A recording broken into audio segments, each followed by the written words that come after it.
نماز اسلام کی ایک اہم بنیاد ہے، اور اگر ہماری یہی بنیاد مضبوط نہیں ہوگی تو ہمارا ایمان کیسے مضبوط ہوگا؟ زندگی میں سب سے بڑی ضرورت سکون ہے، اور سکون نماز پڑھنے میں ہے۔ رسول صلی اللہ علیہ وسلم نے فرمایا، میری آنکھوں کی ٹھنڈک نماز میں رکھی گئی ہے، یعنی جس چیز سے آپ صلی اللہ علیہ وسلم کو خوشی ملتی ہے وہ نماز ہے۔ جنت کی کنجی نماز ہے، اور نماز کی کنجی وضو ہے۔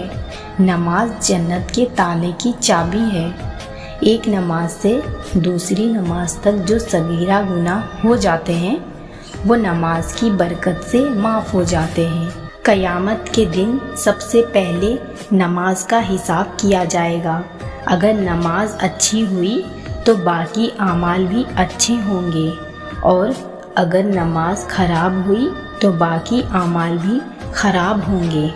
جب آپ نماز نہیں پڑھتے تو یہ نہ سوچیں کہ وقت نہیں ملا، بلکہ یہ سوچیں کہ ایسی کون سی خطا ہوئی کہ اللہ نے آپ کو اپنے سامنے کھڑا کرنا بھی پسند نہیں کیا۔ اگر کامیابی چاہتے ہو تو نمازی بن جاؤ، کیونکہ نماز کے بغیر کوئی بھی کامیابی ممکن نہیں۔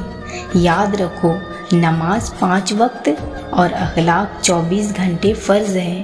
نماز کبھی نہ چھوڑے، کیونکہ قبروں میں لاکھوں لوگ ترس رہے ہیں کہ دوبارہ زندگی مل جائے تاکہ اللہ کے لیے ایک سجدہ کر لے۔ نماز کی پابندی انسان کے مشکل وقت کو آسان کر دیتی ہے۔